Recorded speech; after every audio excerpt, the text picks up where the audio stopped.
The afternoon sun spilled over Brooklyn like molten gold, pressing against the narrow streets, and the cracked pavements, still damp from the morning drizzle.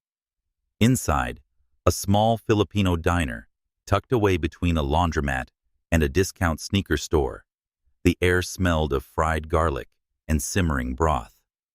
As it labored to stir the heat, a cheap ceiling fan creaked in protest. Alice sat at a corner booth, her dark curls pulled back into a simple bun, her smile soft and unassuming.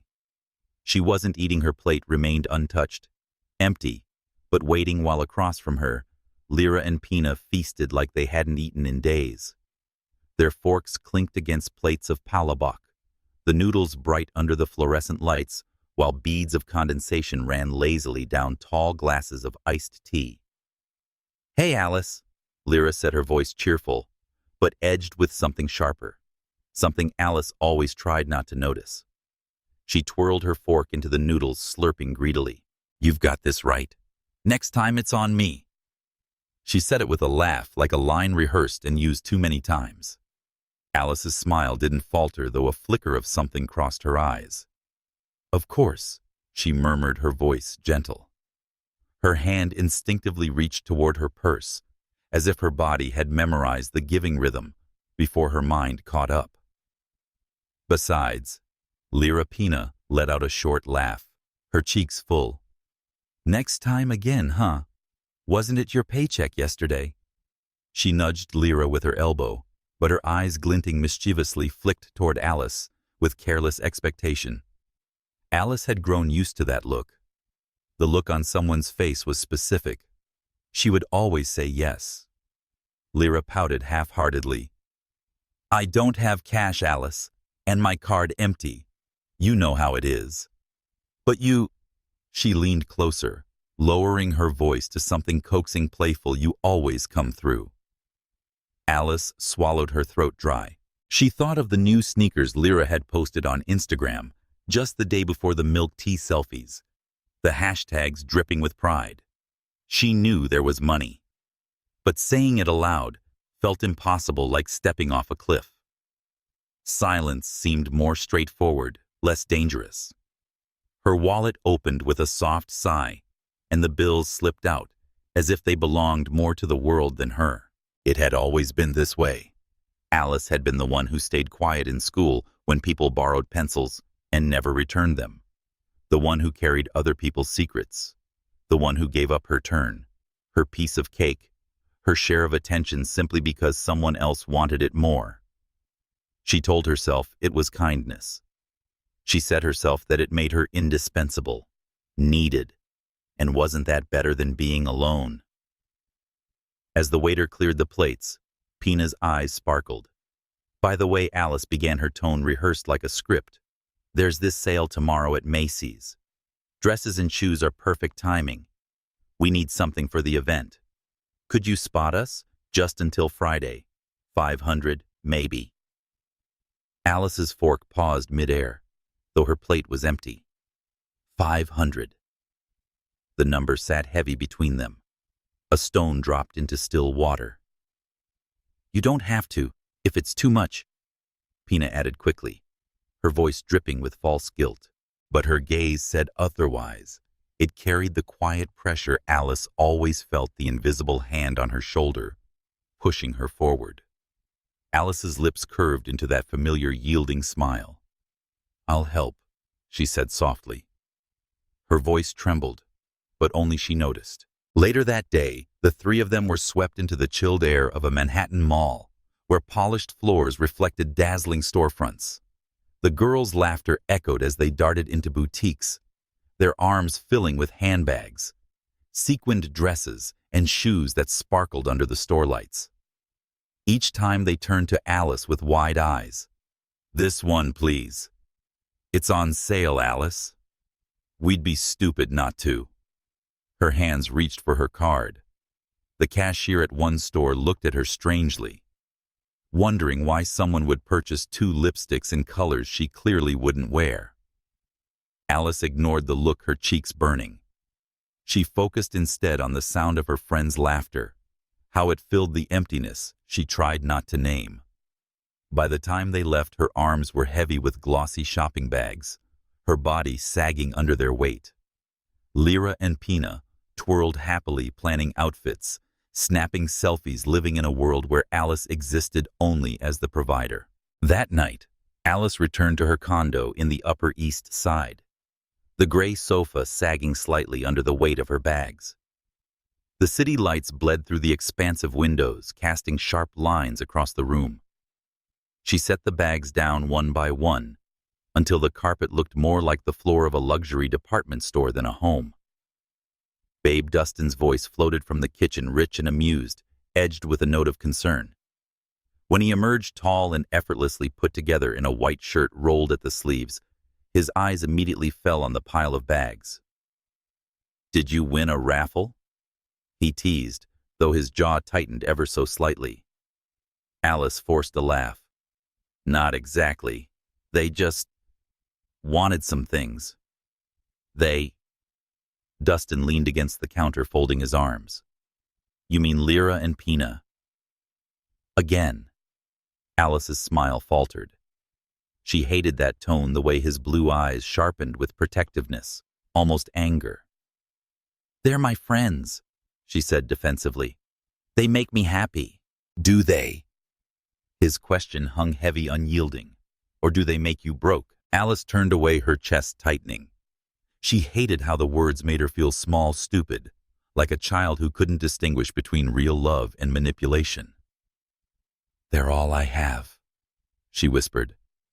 "If I stop helping them, maybe they'll leave." Dustin stepped closer, his voice softening. "If friendship is bought, Alice, it isn't real." His hand brushed her cheek, the warmth of his palm grounding her. "You're too kind. Too trusting, and they know it." Alice closed her eyes, the burn behind her eyelids threatening to spill. But she smiled again, because smiling was easier than admitting how much it hurt to think he might be right. When Dustin turned to the kitchen again, Alice's phone buzzed. A message from Lyra lit the screen. "Thanks for today, sis. You're the best. Don't know what we'd do without you." Alice stared at it, her heart swelling with something complicated. Pride, fear, hope. The words felt genuine, yet she remembered the look in Lyra's eyes earlier, that sly glint, as she walked out of Sephora with bags Alice had paid for. She told herself it was gratitude. She told herself she wasn't being used. But deep down, a seed of doubt stirred. It was small, barely noticeable, but it was there. And seeds, when watered with enough betrayal, constantly grow. New York malls had their own rhythm. The steady hum of escalators, the artificial scent of vanilla and leather wafting from boutiques, the polished floors reflecting every hurried heel. To Lyra and Pina, this was paradise. To Alice, it was weight, disguised as glossy shopping bags, weight wrapped in tissue paper, weight spoken in the casual, careless way her friends said, "Oh, Alice will cover it." "Come on, look at this," Lyra squealed as she held up a sling bag with a gold chain spinning in front of the mirror, like she was auditioning for a movie role. "Imagine me walking into your condo party with this." "Perfect." Alice smiled faintly, the word condo landing with a thud in her chest. Her condo, her bills. But in her friends' mouths, it was suddenly theirs. She nodded anyway. "It does look nice." From the next rack, Pina called out, her voice sticky with persuasion. "Alice, this dress is the last piece, 30% off. It's basically charity to let it go to waste." Alice wanted to laugh at the absurdity, since when was spending $300 on silk charity? But laughter stuck in her throat, blocked by the familiar urge to keep the peace. So she said the only word she knew would end the moment quickly. "Okay." The cashier's smile faltered as Alice placed the dress, the bag, the lipstick, and another accessory onto the counter. She handed over her card, fingers tightening around it for half a second longer than necessary. The cashier glanced from Alice to the two women giggling behind her. For a split second, their eyes met, and in that flicker was recognition. You're not shopping for yourself. You're paying to belong. Alice looked away, cheeks warm, wishing she hadn't seen it. When they left the mall, Alice's arms ached from the bags she carried. But Lyra and Pina were practically glowing, their faces lit as though they'd just won the lottery. "Alice, you're the best," Pina said, looping her arm through hers with dramatic affection. "Seriously, you're like our blessing." Blessing. Alice let the word roll around in her mind, sweet and poisonous. Did blessings feel this heavy? Did they walk around with receipts in their wallets, longer than grocery lists? As they walked into the biting evening air of Manhattan, neon lights painting their faces in blue and red, Alice tried to convince herself she was happy. They were laughing. She was with them. And wasn't that the point? That she wasn't alone, but behind every giggle and thank you, she caught the faintest echo of something else, a hollowness only she seemed to hear. Later that night, Alice's condo greeted her with silence. The sleek and gray walls seemed to lean in, crowding her as she dropped the bags on the sofa. "Wow!" Dustin's voice carried from the kitchen, dry as a martini. "Bloomingdale's threw up in our living room." Alice turned to see him leaning against the counter, sleeves rolled up, the faint shadow of stubble on his jaw. He looked at her like he was trying to solve a puzzle he didn't want to solve. "They wanted these," Alice said softly. It sounded weak even to her own ears. "Of course they did." Dustin crossed the room, plucked one bag from the pile, and pulled out a lipstick still in its packaging. He held it up. "This color doesn't even match your skin tone." "It's not for me," she admitted. "Exactly." He dropped it back into the bag, his gaze heavy on her. "You're not a friend, Alice. You're a sponsor. There's a difference." Her chest tightened. "You don't understand. They make me feel wanted." Dustin's laugh was short, humorless. "Wanted, babe. Bank accounts are wanted. Credit cards are wanted. You." His voice softened, almost breaking. "Should be loved." Alice looked away, blinking hard. Love. The word hovered in the room, fragile and dangerous. She wanted to believe she had both love from Dustin and friendship from Lyra and Pina. But why did one feel like warmth and the other like chains? Later in the bathroom, Alice caught her reflection in the mirror. The fluorescent light wasn't kind. It never was. But she saw more than tired eyes and soft curves tonight. She saw a woman carrying the weight of other people's happiness on her shoulders. Her hands traced the lines of her face, the curve of her cheek. She remembered being 12 years old, watching her mother stretch one paycheck to cover 3 mouths, still managing to give away a plate of food to a hungry neighbor. Kindness was survival then. Kindness was what made her mother strong. Alice wanted to believe her generosity was the same. But staring into the mirror now, she couldn't shake the fear that it wasn't strength at all. It was weakness, dressed up as virtue. The next day, Alice returned to the same mall, this time for herself, or so she told herself. She wandered through racks of clothes, pretending to search, when the cashier from yesterday caught her eye. "You're back," the woman said gently, recognition soft in her tone. Alice offered a polite smile. "Just browsing." The cashier hesitated, then leaned in, lowering her voice. "Forgive me if I'm out of line, but don't let people make you smaller by making you bigger for them." Alice froze, her smile slipping. "Excuse me?" The woman shrugged, a knowing look in her eyes. "Sometimes kindness is just another word for captivity." Alice laughed it off, but her hands trembled as she touched the fabric of a nearby dress. The words clung to her skin like static, impossible to shake. That night, Dustin cooked his way of drawing her back from the edge. The smell of garlic butter filled the condo, warm and grounding. He plated pasta, poured wine, and sat across from her, his expression softer now, but still edged with worry. "Alice?" he said, his voice low. Promise me something. What? Promise me you'll start saying no. Her fork paused. She wanted to promise she truly did. But the thought of it, of Lyra's disappointed pout, Pina's accusing sighs, made her chest tighten with panic. I'll try, she whispered, her voice fragile. Dustin reached across the table, covering her hand with his. His touch was steady, anchoring. You don't have to try. You have to remember, you're not a walking ATM. You're you. And that's enough. Alice wanted to believe him. She tried to drown in the sincerity of his blue eyes and his hand's warmth. For a moment she let herself. But when her phone buzzed again, Lyra's name lighting the screen, she knew trying would never be enough. Not yet. The message read, Alice, could you help us with something tomorrow? Just one more thing. Promise. Alice's lips curved into a smile that wasn't at all. She knew exactly how the script would go. One more thing would become another and another, until her life was littered with someone else's desires.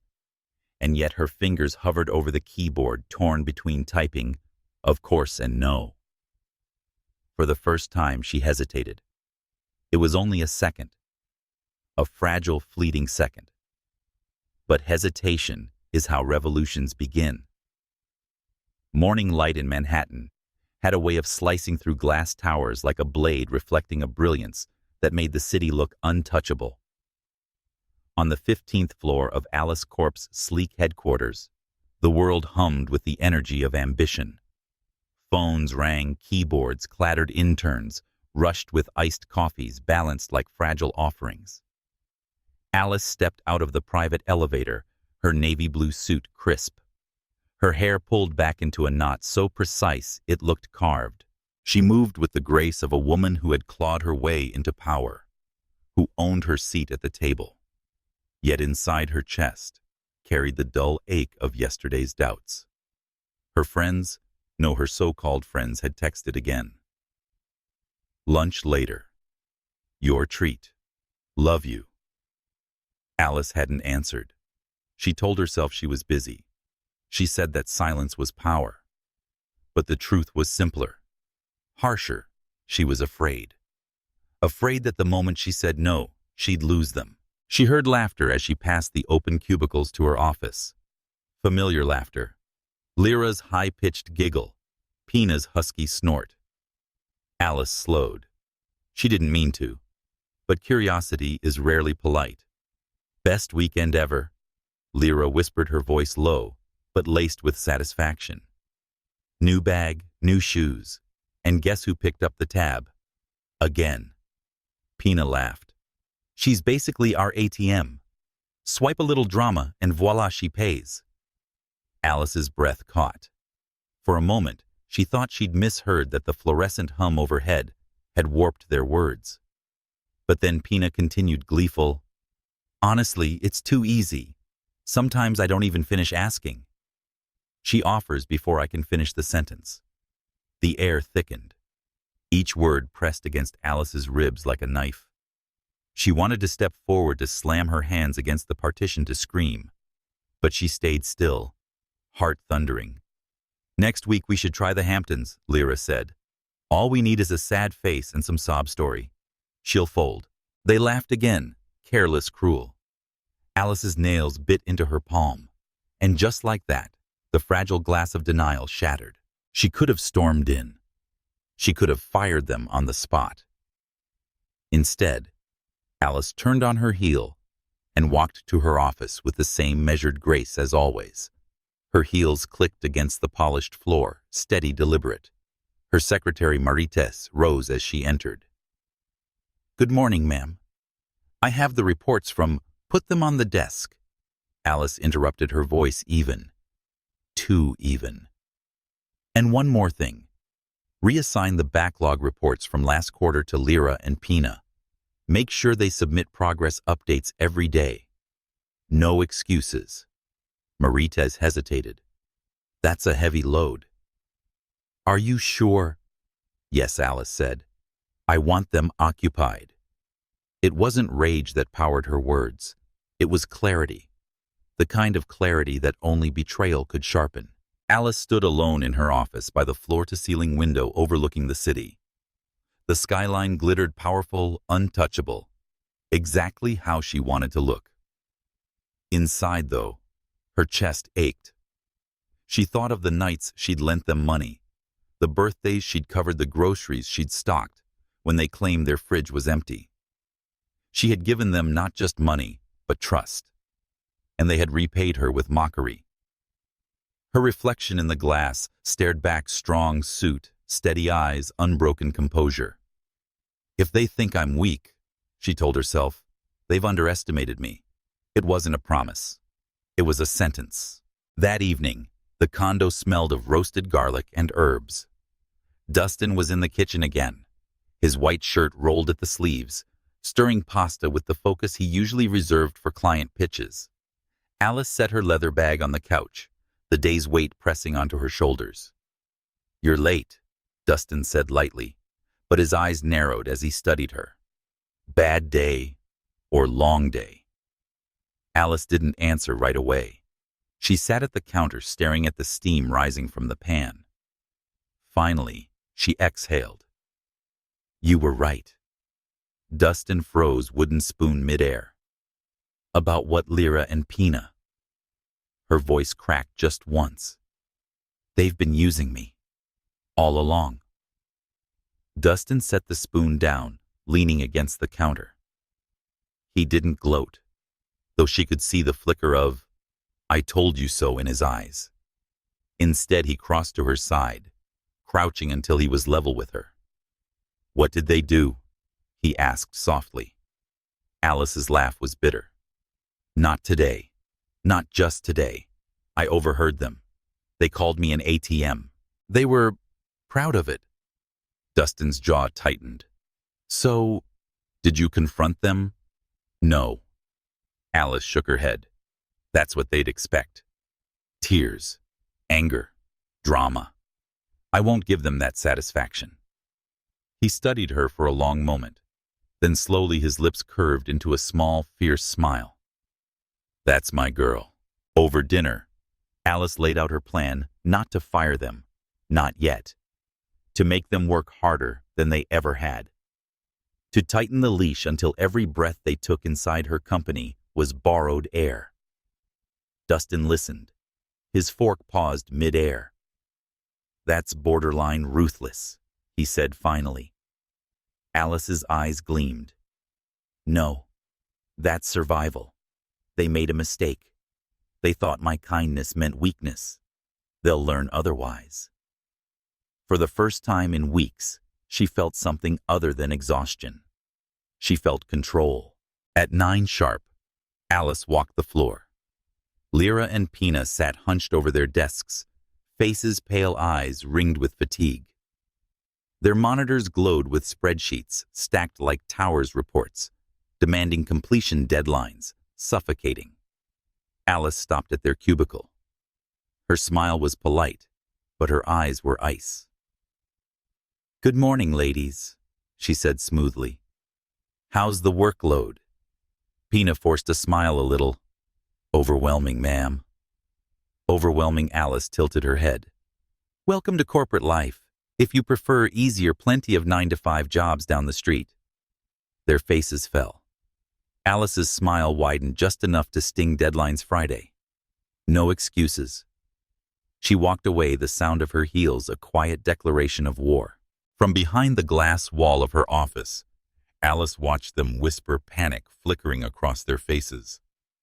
She could almost hear their thoughts. Does she know? Did she hear us? The beauty was that they didn't know. Not yet. And the uncertainty would eat at them far longer than any direct accusation. Alice sipped her coffee, steady, serene. She had been the giver, the fool, the easy target. That Alice was gone. The new Alice understood the truth. Sometimes kindness is not a virtue. Sometimes it's a weapon. Morning came with the smell of burnt coffee and fluorescent lights. On the 15th floor of Alice Corp., the atmosphere was no longer humming with ambition, but sagging under the weight of paperwork. At one cubicle, Lyra and Pina sat like soldiers in a losing battle, their desks buried under folders and spreadsheets that seemed to multiply when no one was looking. "This can't be real," Pina muttered, her eyeliner smudged, her fingers trembling over the keyboard. All of this in 3 days. Across from her, Lyra tapped her pen against a stack of backlog reports. "She's testing us. That's what this is." "No, ma'am. Alice is trying to see if we'll crack." The name carried a bitter aftertaste. Once Alice had been their walking wallet. Now she was their boss. The transition stung more than the deadlines. And yet, even as they whispered complaints, Alice watched from behind her glass office wall. She didn't need to hear every word. Their shifting shoulders, nervous laughter, and glances toward her office told her enough. She sipped her latte slowly, the steam curling like smoke signals. For the first time, she felt a quiet satisfaction. Not joy, not yet, but something like the slow rhythm of justice. At 10 sharp, Alice left her office. Silence rippled through the floor like an unexpected draft. Her heels clicked against marble tiles, each step deliberate. Employees straightened in their chairs, some even holding their breath. She stopped at Lyra and Pina's cubicle, her expression neutral, but her eyes glinting like polished steel. "Good morning," she said, her voice smooth as silk but colder than glass. The two women forced smiles. "Good morning, Ma'am Alice." They chorused the title, tasting foreign on their tongues. Alice tilted her head, surveying their desks, as though she were inspecting evidence at a crime scene. "Are there concerns about the workload?" Lyra shook her head quickly. "No, ma'am. We were discussing how to manage it better." "Good." Alice's lips curved, not quite a smile. "Because deadlines in this company aren't suggestions, they're promises, and I don't accept broken promises." The words dropped like stones into a pond. Their ripples lingered long after Alice walked away. Alice stood before the window in her office, her reflection cast against Manhattan's skyline. The city bustled below, millions of lives moving, colliding, breaking, beginning. She used to believe friendship was her anchor, that laughter in diners and shared shopping trips meant loyalty. But now she knew better. People didn't always stab you in the back. Sometimes they drained you in plain sight, smiling while they did it. Her phone buzzed on the desk. "Dustin. A message. Lunch. I'll bring you something homemade." Alice's lips softened just slightly. Revenge had its place, but so did love. That afternoon, Dustin appeared with a brown paper bag and the easy grin that always managed to undo her armor. He set the bag on her desk, pulling out containers of pasta and a small bouquet of tulips. "You're spoiling me," Alice said, though her voice lacked conviction. "Correction," he said, handing her a fork. "I'm feeding a CEO who forgets that lunch exists." Alice laughed, quiet, short, but honest. They ate together at the side table in her office, the city glittering behind them. She wasn't a CEO, or a woman plotting silent revenge for a moment. She was just Alice. "You've changed," Dustin said gently, watching her twirl pasta. She raised an eyebrow. "Changed how?" "You're colder at work. Sharper." But here he gestured between them, his blue eyes steady. "You're still warm. That balance. That's what will save you. Please don't lose it." Alice looked at him. Really looked. And for a fleeting moment, she feared he was wrong. Because part of her didn't want balance anymore. Part of her wished for the cold to win. Back outside, Lyra and Pina's world unraveled further. Their whispered complaints grew louder, their mistakes more frequent. A missing file here, a miscalculated figure there. "Why is she doing this to us?" Pina groaned, her voice breaking. "Because she knows," Lyra hissed. "She has to. Why else dump all this on us?" They glanced again at Alice's glass office. She stood inside, poised and unreadable, reviewing documents, as though their suffering didn't exist. And maybe it didn't. Not to her. Not anymore. The beauty of power, Alice realized, was silence. She didn't need to yell. She didn't need to accuse.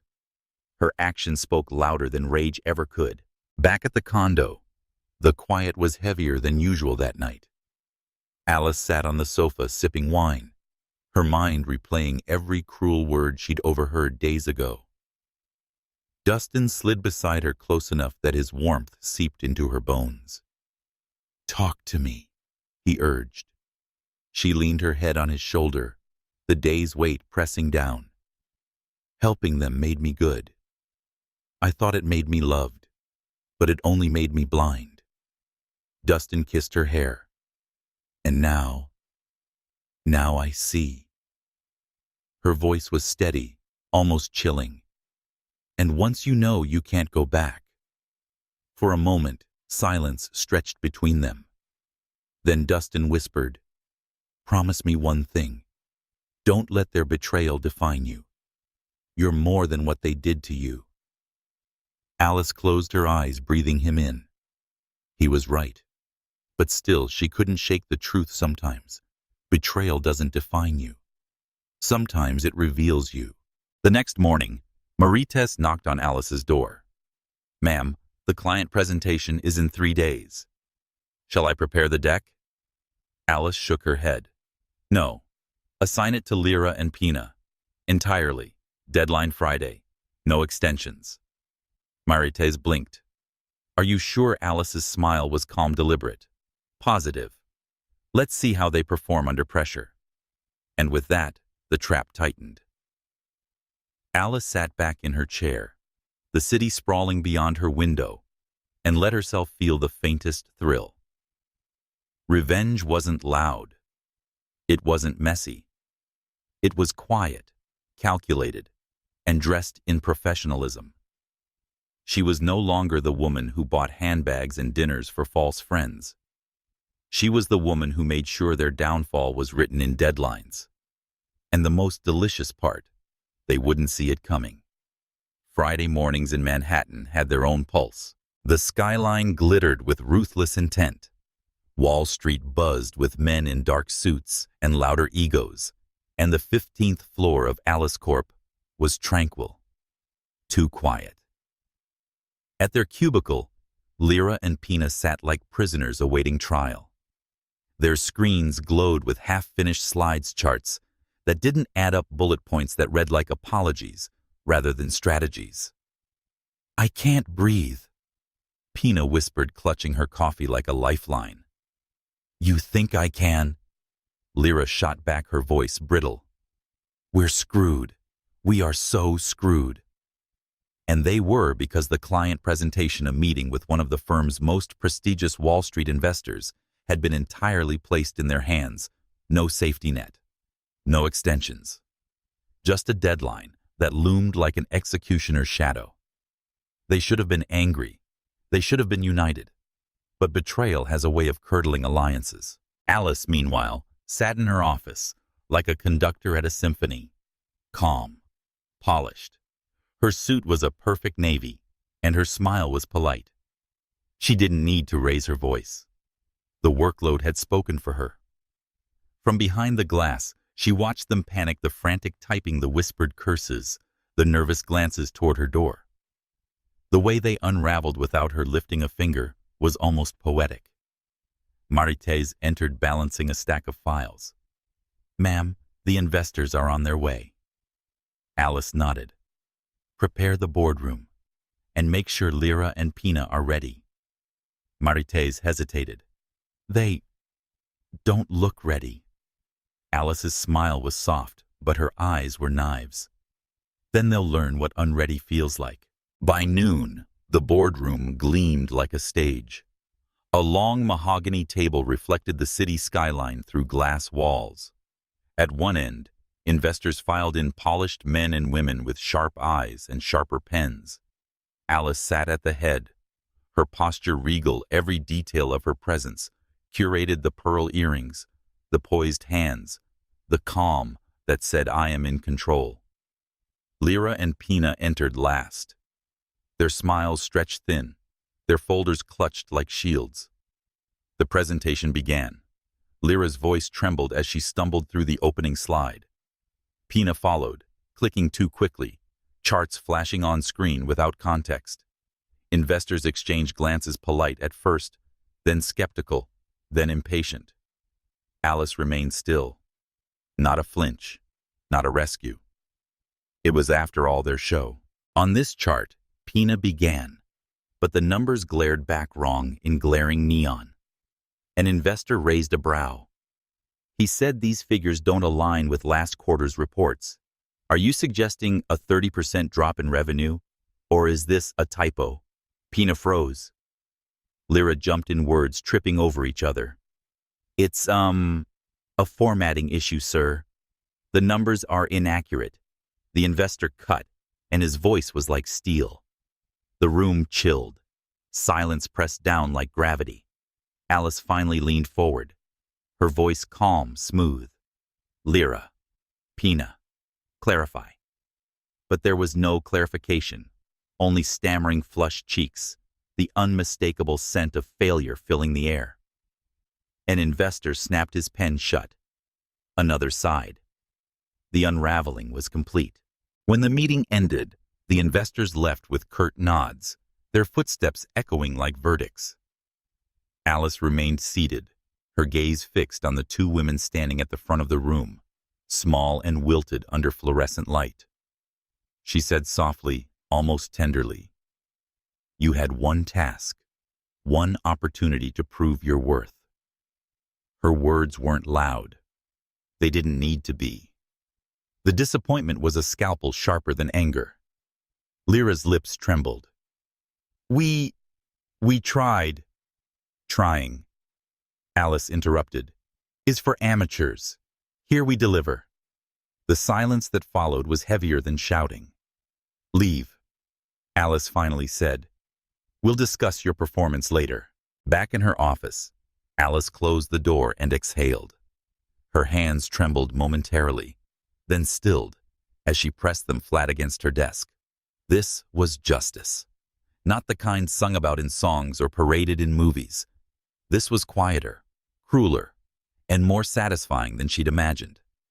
She thought she'd feel guilt. She didn't. Instead, she felt free.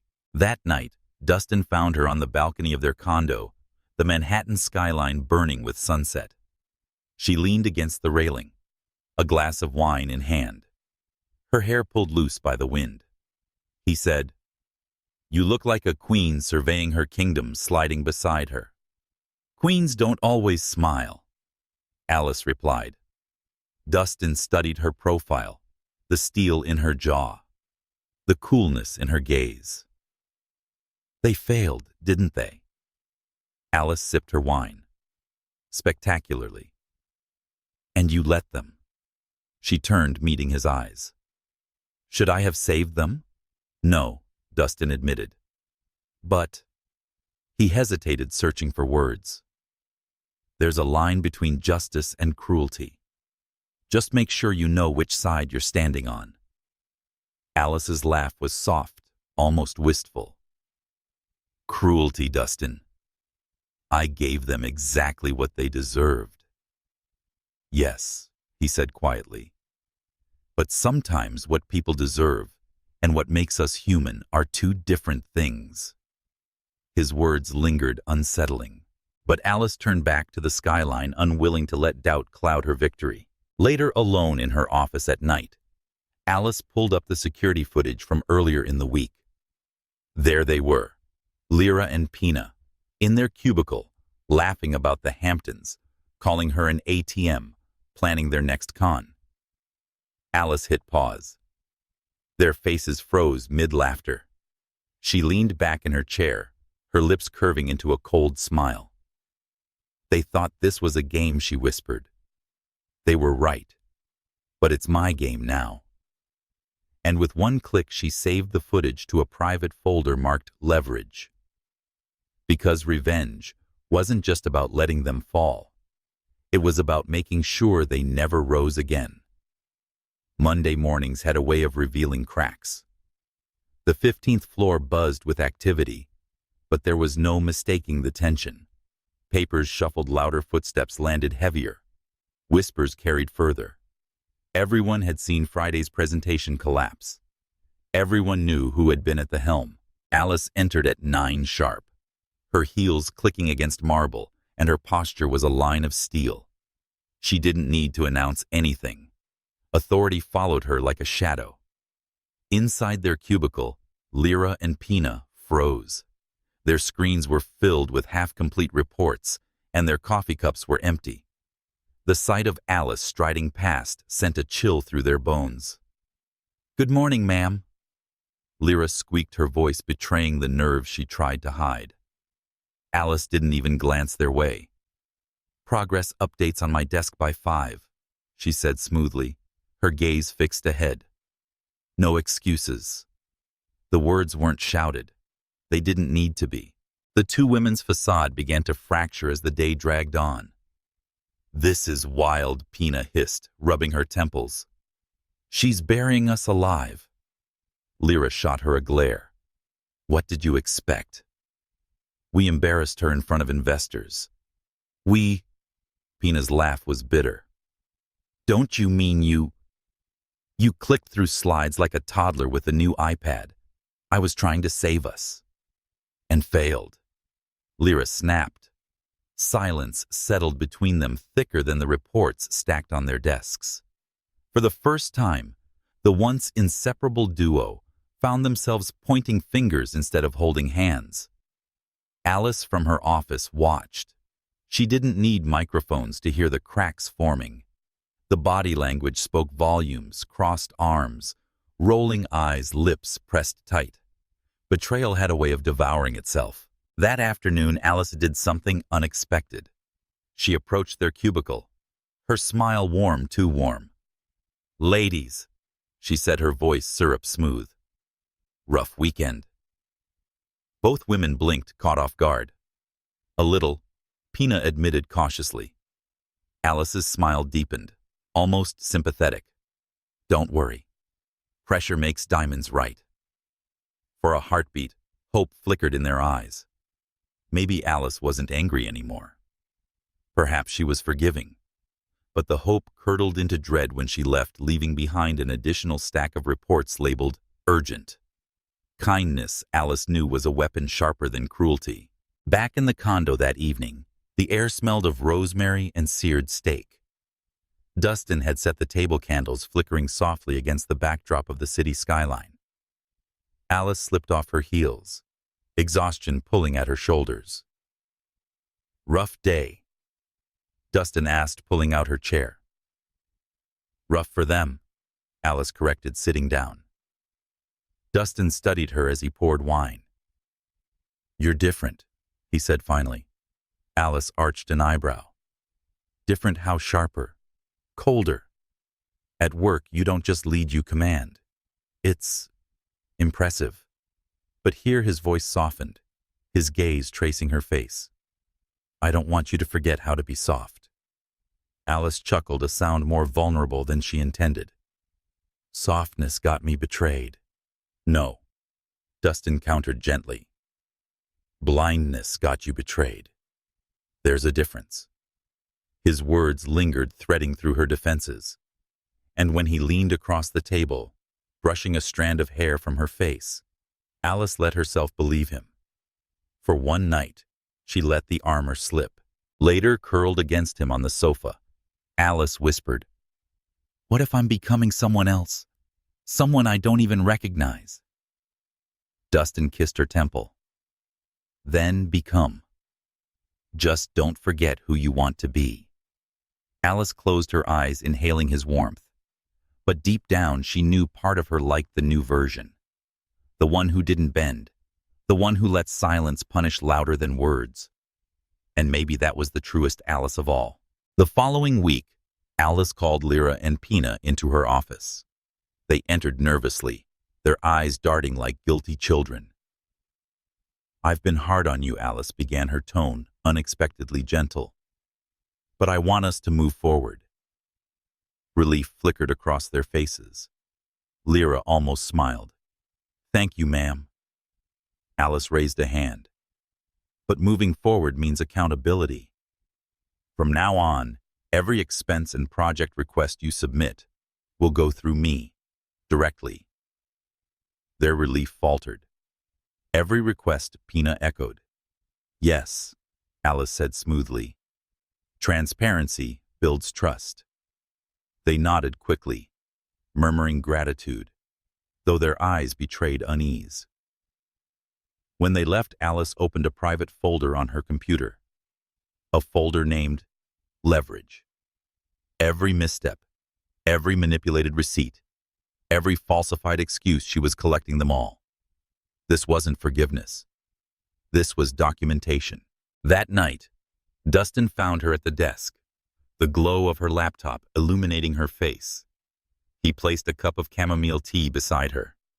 "Still working?" he asked softly. Alice nodded, eyes on the screen. "Just making sure everything is accounted for." Dustin kissed the top of her head. "Don't drown in their shadows. Remember, revenge tastes sweet, but it doesn't feed you." Alice looked up, meeting his gaze. "You feed me," she whispered. And momentarily the cold CEO vanished, leaving only the woman who had once believed kindness was love. 2 days later, Lyra approached her cautiously in the lobby. "Alice," she faltered, correcting herself. "Ma'am, could we talk outside of work?" Alice studied her, the desperation in her eyes, the tremor in her voice. This was it, the first crack wide enough to exploit. She smiled, soft and disarming. "Of course. Coffee tomorrow." "My treat." Lyra's relief was palpable. She thought she'd found a way back, in a way to tug at Alice's old generosity. But she didn't know that Alice had already written the script. And this time, Alice wasn't the ATM. She was the one holding the receipt. The cafe on Madison Avenue had a charm that pretended to be casual, but whispered money in every detail. Marble tables, velvet chairs, and baristas with smiles trained like soldiers. Sunlight spilled through expansive windows, catching in the latte's steam and the silver spoon's glint. Alice sat by the corner, her navy coat draped elegantly over the back of her chair, her posture effortless, yet commanding. She looked every bit the CEO who had nothing to prove except to herself. Across from her, Lyra fidgeted with her cup.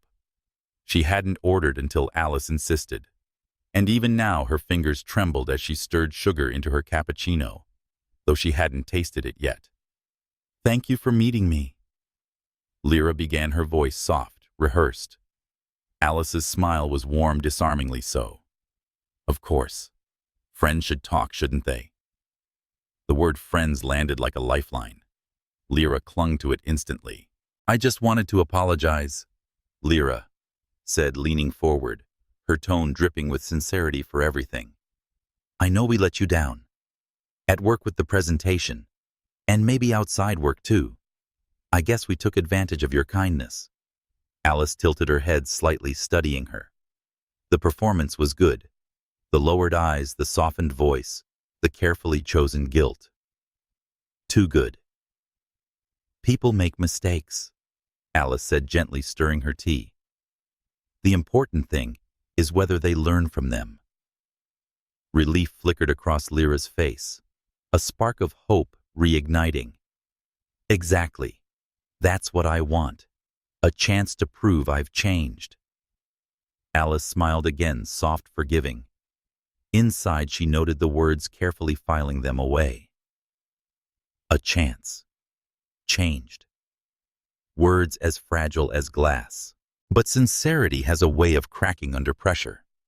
Half an hour later, after careful apologies and promises, Lyra's guard slipped. Her phone buzzed on the table.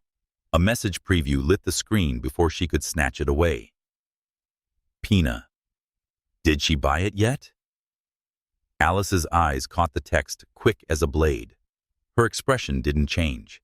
She sipped her tea, nodding as though lost in thought. Lyra, flustered, shoved the phone into her bag. Sorry. Work, she muttered. Of course, Alice replied smoothly. We're all busy. But inside the verdict was sealed. The performance had failed. Still, Alice leaned in, her voice, lowering velvet over steel. You know, Lyra, I want to believe you. Truly. And maybe I do. Lyra's eyes widened, hungry for the lifeline. Alice placed her hand gently over Lyra's, her smile angelic. Let's call this a second chance, but it's the last one. Lyra nodded furiously, gratitude spilling from her lips. Thank you, Alice. You won't regret it.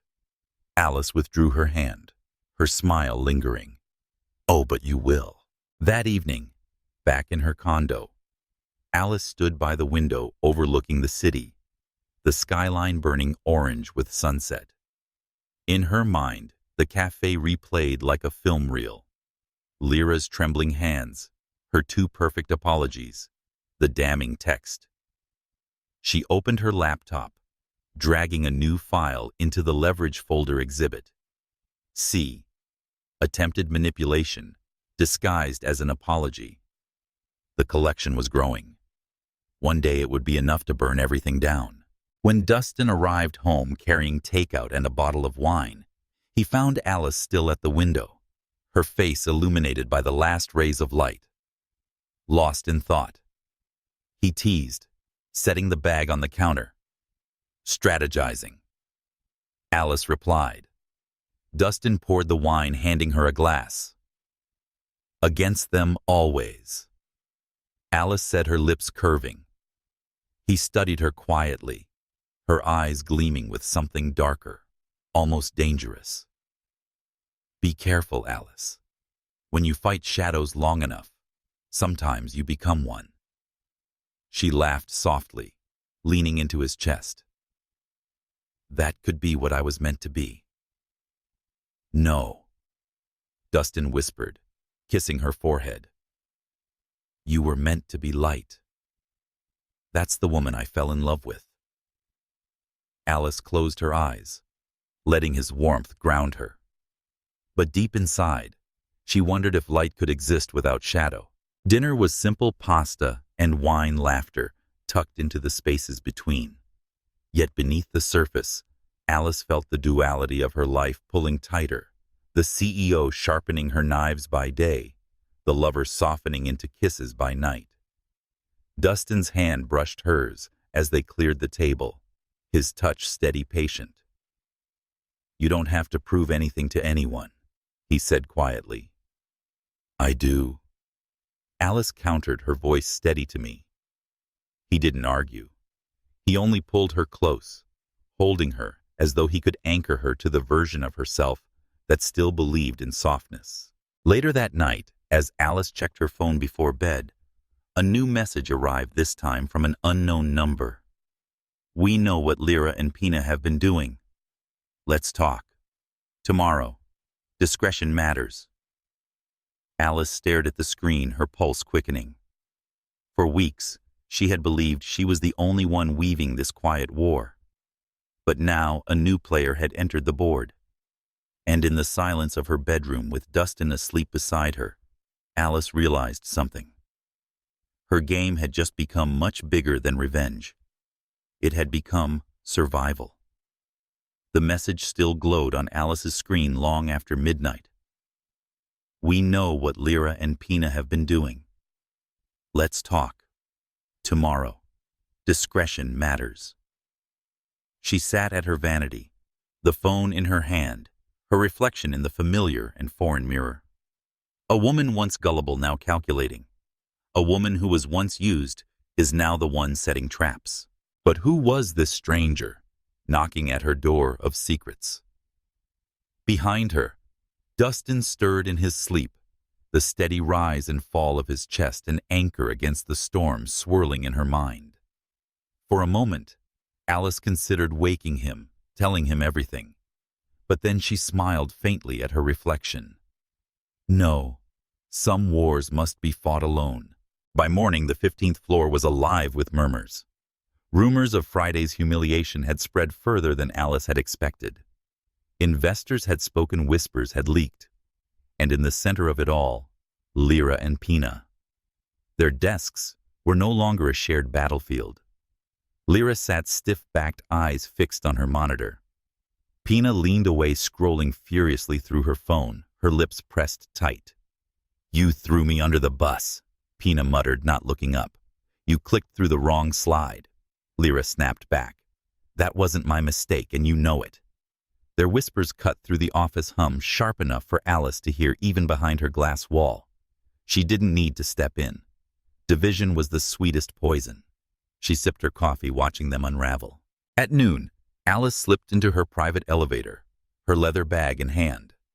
No one noticed she left the building, except Marites, who watched her go with a furrowed brow. The address in the text led her to a quiet jazz bar on the Lower East Side, where the air smelled of old wood and secrets. It was too early for music, the room dim, empty, but for a man in a tailored gray suit sitting in the corner booth. He looked up when she entered, his smile polite but unreadable. "Alice Walker," he greeted smoothly, "or the woman who never misses a detail." Alice slid into the booth across from him, her expression cool. "And you are?" He extended a hand. "Call me Adrian." "Let's say I dislike parasites as much as you do." Adrian spoke like a man used to control his words, crisp, deliberate. He told her he'd been watching Lyra and Pina for weeks, that their petty manipulations had reached more than just her. Small, falsified expenses projects, padded with unnecessary costs, whispers to clients that didn't align with company strategy. "They're reckless," Adrian said, sipping his espresso, "and dangerous in their own small way. You and I, we value order. They value extraction." Alice studied him carefully. His suit was too sharp, his knowledge too precise. He wasn't some good Samaritan. He was something else. "And why tell me?" she asked, her voice steady. Adrian's smile widened. "Because you're the only one strong enough to clean this mess. And perhaps because I admire how you play the game." Alice leaned back, her lips curving faintly. "Flattery, Adrian, is a poor currency. What do you really want?" His eyes glinted. "To see how far you're willing to go." That night, back in the condo, Alice moved through the kitchen like a shadow, her thoughts still tangled with Adrian's words. Dustin was plating dinner, his gray shirt rolled at the sleeves, his smile easy. "You've been quiet," he said, watching her as she poured wine. "Long day," she murmured. He set the plates down and stepped closer, brushing his fingers against hers. "You're carrying something, Alice. Something you're not telling me." She met his gaze, searching for a safe answer. Finally, she whispered, "What if I told you I could do things you wouldn't recognize? That I'm not the woman you think I am?" Dustin's eyes softened, steady. "Then I'd still choose you. Every version of you." Her chest tightened. For a fleeting second, she almost confessed everything: Adrian, the files, the growing hunger for control. But instead, she kissed him, slow and deliberate, pouring the confession into silence. Meanwhile, the partnership between Lyra and Pina cracked wider in the office. Pina stormed into the break room, phone pressed to her ear. "I don't care, Lyra. You can't pin this on me. I'm done cleaning up your mess." Lyra followed, hissing through clenched teeth. "Oh, don't act innocent. You were the one texting me during the presentation. You distracted me, because you were already drowning." Pina snapped. Their voices rose sharp enough for others to hear. Heads turned, whispers spread, and their reputation was bleeding out like an open wound when they returned to their cubicle. Alice, passing by with a folder in hand, paused just long enough to let her eyes rest on them. Calm. Silent. And that silence screamed louder than any reprimand. Later that week, Dustin surprised Alice with tickets to a rooftop jazz night overlooking the city. The skyline glowed music drifting into the night air like silk. For a moment, Alice allowed herself to melt into the rhythm, her head resting on Dustin's shoulder, his hand warm against her back. "You still believe in love?" she asked suddenly, her voice almost lost to the trumpet. "Always," he said without hesitation. "Even when love comes wrapped in shadows." Dustin turned, kissing her temple. "Especially then, because that's when it needs to be real." Alice closed her eyes, letting his words anchor her. But deep inside, she knew that love might save her heart, but shadows saved her pride. The next morning, an envelope lay on her desk when she arrived. No sender, no explanation. Inside, printed screenshots of text messages between Lyra and Pina. "She's slipping. We can spin this. Act sad, she'll fold. Alice is soft. Always has been." Alice's fingers tightened around the papers. She didn't smile. She didn't curse. She slipped the envelope into her drawer alongside her growing archive. Somewhere in the office, Adrian's words echoed in her mind. "How far are you willing to go?" And for the first time, Alice realized she already had her answer. Morning light poured into Alice's office, painting the glass walls in gold. Manhattan buzzed outside a city that rewarded winners and devoured the rest. Alice leaned against her desk, scrolling through the printed screenshots she'd received. Every message from Lyra and Pina was a nail in their coffin, and she was holding the hammer. Yet her face was serene, almost gentle. Revenge didn't need rage. It needed patience. At 10 sharp, the board gathered. Executives in suits, their voices low, their eyes sharp. The agenda: quarterly reviews, client retention, and financial integrity. Alice presided at the head of the long mahogany table. Her navy suit, immaculate, her pearl earrings, a quiet crown. Today, she began, "I want transparency. Every department will report, not just progress, but accountability."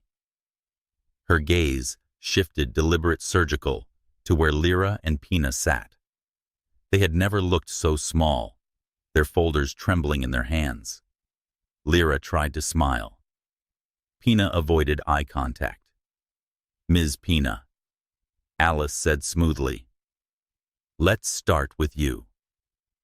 The woman fumbled through her report words, collapsing into half-formed sentences. Numbers stuttered, explanations rang hollow. Murmurs rippled around the table. When she finished, Alice let the silence stretch. Then she placed the printed screenshots on the table, sliding them forward like evidence in a trial. "Interesting," Alice said softly, "because these messages suggest otherwise." Gasps circled the room. Lyra's eyes widened. Pina paled. Alice didn't raise her voice. She didn't need to. Care to explain why employees of Alice Corp are conspiring to manipulate leadership? The silence was deafening. After the meeting, Lyra cornered Pina in the hallway, her voice venomous. "You set me up!" "Me?" Pina shot back. "You were the one gossiping. You dragged me into this mess. Don't act innocent. You were texting me during the meeting. Remember? I was trying to help you." "Help?" Lyra laughed bitterly. "You've been waiting for me to fall so you could save yourself." Their words echoed down the corridor. Employees watched, whispering. What once had been a united duo was now a public implosion. From her office, Alice observed through the glass, her smile faint. Poison rarely needed to be poured twice. That evening, Adrian appeared unannounced. He leaned against the doorframe of Alice's office, his gray suit impeccable, his smirk practiced.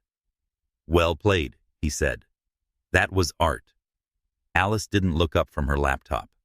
"You enjoy watching, don't you?" "Immensely," Adrian admitted. "But I'm not here for applause. I'm here to remind you, don't stop now. Weak links must be cut clean." Alice closed her laptop slowly, her gaze locking on him. Why do I feel like you want their blood more than I do? Adrian's smile widened. Because parasites multiply if you let them linger. And because... He leaned closer, lowering his voice. I think you were born to lead with iron, not silk. Alice's pulse flickered, but she held her calm. Be careful, Adrian. Flattery might work on others. But with me, it only exposes intent. He chuckled, pushing off the doorframe. Intent is all we are, Alice. The rest is costume. And then he was gone, leaving behind only the echo of temptation. That night, Dustin found Alice by the balcony, her glass of wine untouched, her gaze lost to the skyline. You look miles away, he said softly, wrapping his arms around her waist. I am, Alice murmured. Dustin rested his chin on her shoulder. I heard about the boardroom. People are talking. Let them, Alice said. Truth speaks louder than rumors. He hesitated, then whispered, Does truth still matter to you, Alice? Or is it just winning? The words stung. For a moment, Alice closed her eyes, leaning into his warmth. Winning is truth in this city, Dustin. He turned her gently to face him, his blue eyes searching hers. Not to me. To me, truth is how you laugh when you forget the world, the way you care, even when you pretend you don't. Don't lose that, Alice. Don't lose you. Her throat tightened. She kissed him soft and lingering, as though trying to prove she was still his Alice. But deep inside, she wasn't sure anymore. The next morning, Alice called Lyra into her office. Alone. The woman entered nervously, her eyes darting. Sit, Alice said calmly. Lyra perched on the chair, her hands clenched. I could fire you. Alice began, her tone flat. Both of you. Effective immediately. Lyra's breath hitched. But I'm offering something else. A chance to stay. On one condition. Hope lit her eyes. Anything. Alice leaned forward, her gaze sharp. Prove you're loyal. Show me Pina's weaknesses. Her lies. Her failures. Please put them in writing. Lyra froze. Alice smiled faintly. Think of it as survival. One of you may still have a future here. Decide if it's you. Lyra left, pale, shaken.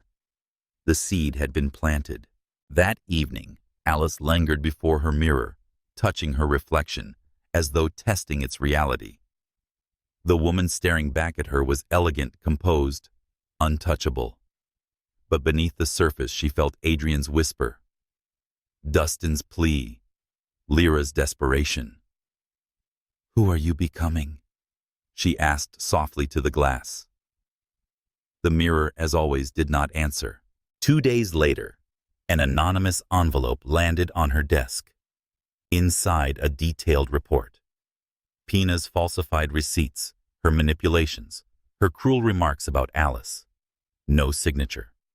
But Alice didn't need one. She smiled, sliding the report into leverage. The plan was working. What Lyra didn't know was that betrayal once committed could never be reversed.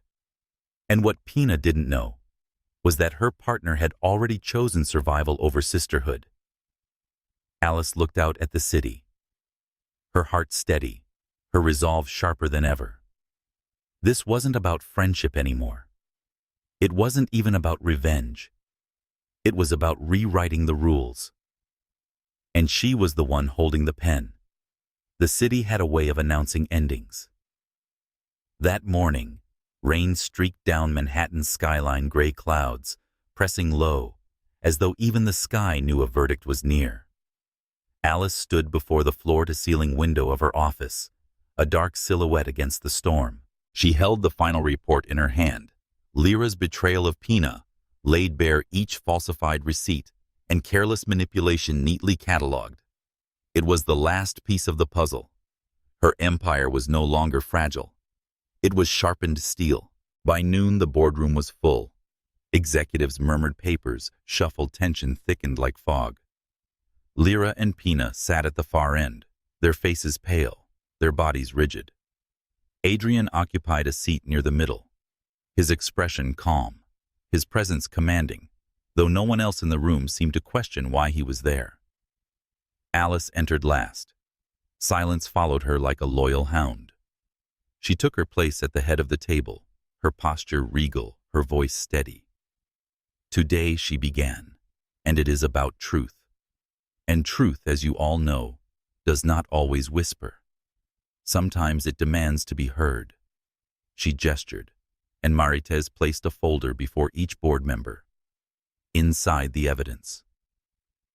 Whispers erupted, eyes darting between the pages, and the two trembling women. Lyra spoke first, her voice shaking. It wasn't me. It was Pina. Pina cut in desperate. She forged everything. Their words collided, accusations spilling, voices rising until the boardroom echoed with chaos. Alice raised a hand. Silence obeyed. You both had chances.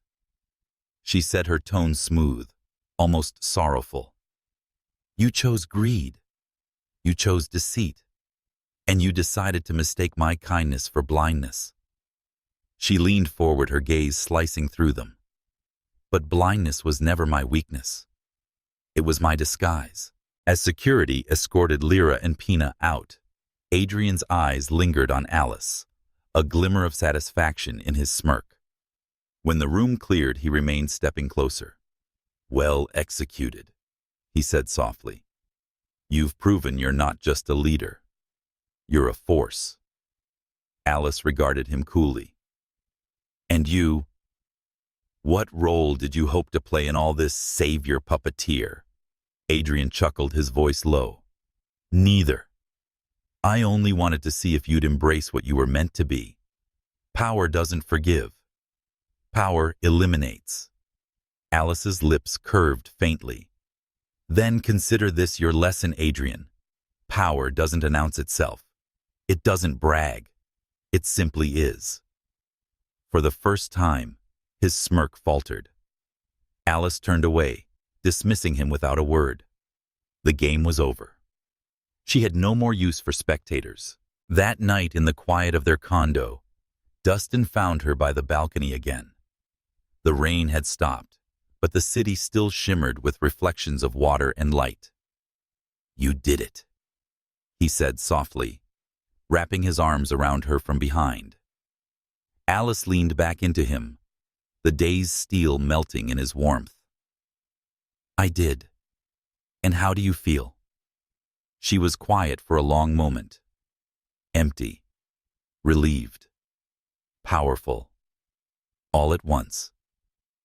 Dustin kissed her temple, his voice steady. Just promise me one thing. Don't let their betrayal define your life. Let it refine it. Alice turned, cupping his face in her hands. You've always seen me, even when I lost sight of myself. And I always will, he whispered. Their lips met, not just in victory, but in renewal. The storm outside had passed, and within them something brighter stirred. The lobby of Alice Corp was different now, brighter, busier, sharper. The empire had not just survived, it had thrived. And in the corner office, Alice Walker sat in a cream-colored suit. Her presence no longer questioned, her name spoken with reverence across Manhattan. But she didn't linger over files or power plays when the day ended. She hurried home. The door opened to laughter, Dustin's warm chuckle, and the giggles of a small girl with curls like Alice's and eyes like his. Mommy, the child cried, rushing into her arms. Alice knelt, lifting her daughter, pressing a kiss to her cheek. Dustin appeared behind them, carrying a dinner tray, his smile as steady as it had always been. At that moment, Alice knew that power had its place, but love was the crown she chose to wear. Later that night, as the city lights blinked against the horizon, Alice sat with a glass of wine, watching Dustin tuck their daughter into bed. Her mind drifted back to shopping bags, heavy with betrayal whispers behind glass walls, Adrian's provocations, and Lyra and Pina's downfall. She smiled faintly, not with cruelty, but with closure, because revenge had never been the destination. It was only the bridge she crossed to find herself again. And now, on the other side, she stood whole. Alice's story is more than a tale of betrayal and revenge. It is a reminder that kindness without boundaries can become a cage, that power without love is hollow. Those who try to break you only reveal how strong you can become, and her journey is also yours. So here is the question. Where are you in Alice's story? At the beginning, still giving too much. In the middle, learning the cost of betrayal. Or at the end, finally ready to claim your crown. If Alice's journey stirred something in you, strength, defiance, hope, then don't keep it to yourself. Please share it. Talk about it. Let it remind others that resilience is not just survival, but transformation. Because like Alice, you are more than the shadows that tried to use you. You are the light that chose to rise anyway.